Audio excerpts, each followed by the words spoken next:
आज सिखों के सपोर्ट के बिना कनाडा में सरकार नहीं बन सकती है। दुनिया का सबसे बड़ा देश रूस के बाद कनाडा। बताइए सबसे लंबी समुद्री सीमा किसकी है? अर्जेंटीना की है। किसकी है? अर्जेंटीना की है। सबसे बड़ी समुद्री सीमा कनाडा की है। सबसे बड़ी समुद्री सीमा कनाडा, क्योंकि बड़ी ज्यादा ऐसे गोल गोल करके समुद्री सीमा बड़ी लंबा है, इसे देख रहे हो कनाडा की समुद्री सीमा। कनाडा देश में जनसंख्या एकदम कम, देश में जनसंख्या कम, क्षेत्रफल में दुनिया का दूसरा सबसे बड़ा देश। और हमारे भारत से सिख लोग द्वितीय विश्व युद्ध के समय बहुत सारे लोग कहाँ गए? कनाडा। और कनाडा गए तो जनसंख्या वहां थी नहीं, और ये लोग थे मेहनती, तो मेहनत के दम पर इन्होंने अपना बिजनेस किया, दुकान किए, सब कुछ किया। ये लोग पंजाबी तो मेहनती होते ही है सिख लोग, और वहाँ ईमानदारी में इन लोग कोई बेईमानी ये नहीं कि कहीं से लूट ले। इन लोग के गुरुद्वारा में खुदे खाना मिलते रहता है, तो समाज की भी सेवा किए, गुरुद्वारा वहां भी चलाएं। वहां के लोग कनाडा वाला पिज्जा उज्जा खाने वाला गुरुद्वारा का आके हलवा खाया, कड़ा प्रसाद खाया, पराठा खाया, सो spicy without any cost, so gentleman come in my country. वह कनाडा वाले लोगों को दौड़ हो गया। मुसलमानों को कमाने के लिए सऊदी अरब दिख गया। मुसलमानों को कमाने के लिए क्या दिख गया? सऊदी अरब दिख गया। पर मुसलमानों में क्या है ना, क्योंकि उनको पैसा आ रहा है ना, तो फिर वो एजुकेशन पे अगली पीढ़ी पे ध्यान देते हैं। सऊदी अरब में भी बड़ी संख्या में मुस्लिम कमाने गए, लेकिन किसी पोजीशन को होल्ड करके नहीं बैठे हैं। सिख जब भारत से कनाडा गए तो मुसलमानों की तरह जाके नहीं बैठ गए वहां पे, वो पोजीशन होल्ड कर लिए, जमींदार बन गए, वहां बिजनेस कर लिए, दुकानें खोल दिए, एजेंसी खोल दिए, इवन कि वहां एक विधायक बन गया, सांसद बन के मंत्री बन गया। आज सिखों के सपोर्ट के बिना कनाडा में सरकार नहीं बन सकती है। आज सिखों के सपोर्ट के बिना कनाडा में सरकार नहीं बन सकती है। सिखों का वहां पे कितना बड़ा वर्चस्व हो गया, सोचिए। हो गया कि नहीं हो गया? पढ़े लिखे भी थे, अब कनाडा वो पढ़ने भी चले गए, सब कुछ चले गए यहाँ पर। आज कनाडा में बड़ी संख्या किसकी है? सिख लोगों की है। समझा गया कि नहीं आ गया? कहाँ पे? कनाडा में। और कनाडा में अंग्रेजी के बाद पंजाबी बोली जाती है। कनाडा में अंग्रेजी के बाद क्या बोली जाती है? पंजाबी बोली जाती है। आगे बढ़िए। वहां ट्रक ड्राइवर से लेके ढाबा, रेस्टोरेंट, सब चीज कौन बना दिए?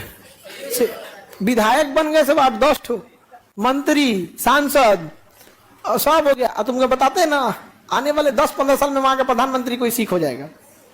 गठबंधन की सरकार बनेगी और कोई ना कोई क्या बन जाएगा? सिख। ये एक जस्टिन ट्रूडो देखना ना, इंडिया के खिलाफ खूब बोलता था, ताकि वहां रह रहे कुछ सिख जो खालिस्तान समर्थित है, सब नहीं, कुछ सिख भाई, सारे नहीं, कुछ, ज्यादातर सिखों ने बहुत अच्छा काम किया, लेकिन कुछ लोग खालिस्तान समर्थित हैं। तो ये कनाडा का प्रधानमंत्री सोचा कि इनका हम समर्थन कर देते हैं, भारत से रिश्ता खराबी करने में क्या जाता है, हमारी तो सरकार बन जाएगी। तो लोकतंत्र की सबसे बड़ी खराबी, वो धीरे धीरे भीड़ तंत्र हो जाता है। लोकतंत्र धीरे धीरे क्या बन जाता है? भीड़ तंत्र। भारत क्या बन चुका है? भीड़ तंत्र। भारत लोकतंत्र तो रहा नहीं यहाँ पे। अब यहाँ पे कोई ये बात नहीं, अब अपने से सोच के देखो कि जिस देश में किसानों को 5 किलो अनाज के लिए लाइन में लगा दिया गया, ये शर्म की बात है, तो इसे शर्म ना करके उपलब्धि गिनाया जा रहा है कि मैं 5 किलो राशन दे रहा हूं। इससे शर्म की बात क्या हो सकती है? यदि हम खड़ा होकर कहें कि देखो मैं कितना अच्छा हूं, मैं अपनी माता को 5 किलो राशन देता हूं, समाज थूक के मर्द कर देगा हमको कि माँ बाप सर आंख पे बैठाने की चीज है, 5 किलो राशन के लिए नहीं। आप समझे, मेरी जिम्मेदारी क्या है? एक परिवार की मेरी जिम्मेदारी मेरी फैमिली को है। क्या अगर हम ये उठ के कहें मैं अपने परिवार को 5 किलो राशन देता, कोई हमको अच्छा कहेगा? लेकिन इस देश में इसको उपलब्धि गिना जाता है। आपको मानसिक रूप से हत्या कर दी गई, आप जिंदा रहने को विकास समझ रहे हैं। आप अपनी तुलना गुलामी में जी रहे गुलामों से कर रहे हैं कि हमारी तुलना तो गुलामों से बेहतर है। ये स्थिति हो गई है, जबकि वहां ऐसी स्थिति नहीं है। अभी हम आपको परसों की बात बता रहे हैं। बोरिस जॉनसन ब्रिटेन के प्रधानमंत्री थे। मेट्रो से जब वो उतरे ना, तो अपना सामान लेके उतरे, उनका सूटकेस उठाने वाला कोई नहीं था। बोरिस जॉनसन अमेरिका के, ब्रिटेन के प्रधानमंत्री। अब मेट्रो में खड़े होके आए थे, क्योंकि मेट्रो में सीट महिलाओं के लिए होती है। मेट्रो में खड़े थे, और जो पहले बैठ गए थे बुजुर्ग लोग, उनको उठे भी नहीं खड़े होने के लिए। और हमारे यहाँ एक विधायक किसी को मारा है विंडो सीट के लिए, वंदे भारत में एक आदमी विंडो सीट लिया था, तो विधायक आया बाद में और उसको मारा है विधायक कि तुम्हारा विंडो सीट है तो क्या हुआ, हमारा मन है बैठने का, हम विधायक है। मारा है विधायक उसको। विधायक, विधायक व्हाट इज विधायक? लोकतंत्र में विधायक मतलब कौन चीज, नहीं समझे? अब जैसे गांव में तो विधायक का बहुत दबदबा है, पटना में नहीं पूछता है कोई। पटना में पुलिस वाला विधायक को नहीं पूछता है, दरोगा को कहेंगे ना विधायक बोलने, कह रहे पटना है, मंत्री के नीचे कोई वैल्यू नहीं, बड़ा फोन रखे यहाँ पे। पटना में सही में होता है, पटना में पैरवी मतलब मंत्री। पटना में कोई विधायक अगर फोन करेंगे ना थाना को तो होमगार्ड को दे देगा, बतिया ले तुम। पटना है पटना।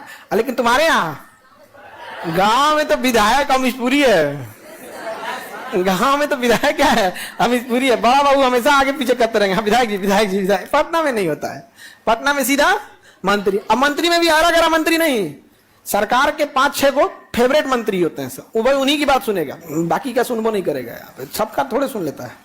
अब हम लोग तो यहीं रहते हैं तो हम लोग को तो सब चीज पता है। अच्छा काम करे तो रेस्पेक्ट करना चाहिए, लेकिन विधायक अगर दबदबा दिखाने लगे ये खराब लगता है। आप विधायक बन के क्या कीजिए, अच्छा काम कीजिए, इज्जत होगी आप। कनाडा में सिख लोग की संख्या ज्यादा है या कम?